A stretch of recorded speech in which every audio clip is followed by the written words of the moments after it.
O penúltimo livro da Bíblia, o livro de Judas, que foi escrito pelo irmão do Senhor, Judas, com o mesmo nome daquele que traiu, mas esse livro não foi escrito pelo traidor, foi escrito pelo irmão do Senhor Jesus, que pós a ressurreição de Jesus, reconheceu Jesus como o Senhor e Salvador da humanidade.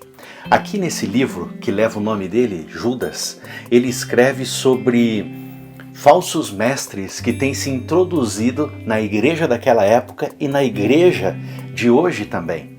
Lembre que a igreja são homens e mulheres reunidos com o mesmo propósito: obedecer às palavras de Jesus, que foram deixadas aqui na Bíblia. Ele dá 3 características desses falsos mestres, e está aqui no verso 11 do capítulo 1 do livro de Judas. Eu vou ler o texto para você. Ai deles, porque prosseguiram pelo caminho de Caim, e movidos pela ganância, se precipitaram no erro de Balaão, e pereceram na revolta de Corá. As 3 características estão envolvidos com 3 nomes que aparecem nas Escrituras Sagradas no Antigo Testamento. Lembre, os seguidores de Cristo, eles não negam o Antigo Testamento. Eles olham para trás, para o Antigo Testamento, vislumbrando Jesus em cada passagem, em cada promessa, em cada livramento, se enxerga Jesus Cristo conduzindo a história. Mas Judas, o irmão de Jesus, ele cita Caim. Caim é filho de Adão e Eva. Caim vai diante de Deus oferecendo um sacrifício. Só que não é o sacrifício que Deus pediu, foi o sacrifício que ele quis.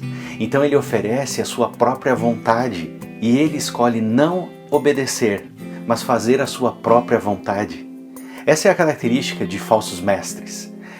A palavra vai numa direção, mas eles falam: não precisa, não é mais assim, não é mais desse jeito.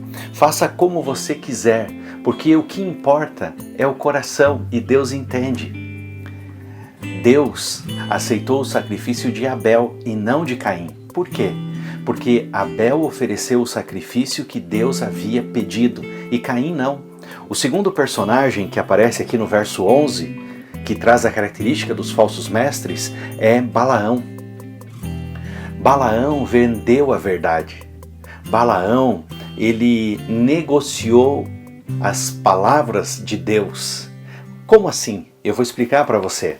Balaão escolheu se corromper, se vender, para falar apenas aquilo que agradava às pessoas, não aquilo que era a palavra de Deus. Essa é a segunda característica dos falsos mestres.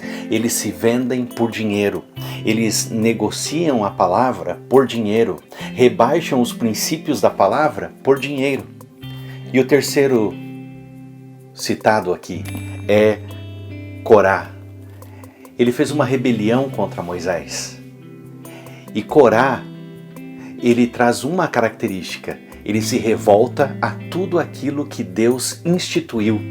E ele se revolta até contra os líderes escolhidos por Deus. Corá, Balaão e Caim, eles representam a essência dos falsos mestres. Uma falsa adoração, um negociar os princípios por dinheiro, e a gente vê isso por todo lado hoje, e também se rebelam contra as pessoas que Deus chamou, que Deus instituiu para liderar a sua igreja. Sabe, Judas, o irmão do Senhor, ele escreve para que seja um alerta e para que nós fiquemos atentos e não sejamos enganados. Hoje, fale para Deus: Senhor, que toda rebelião, que todo desejo de me rebelar, que todo desejo de me afastar do Senhor seja repreendido pela palavra do Senhor. Se volte para a Bíblia, se volte para as Escrituras e viva sempre de acordo com a palavra. Você vai ser muito, mas muito feliz. Que Deus te abençoe hoje, que Deus te guarde, que Deus te dê um ótimo dia. No nome de Jesus. Amém.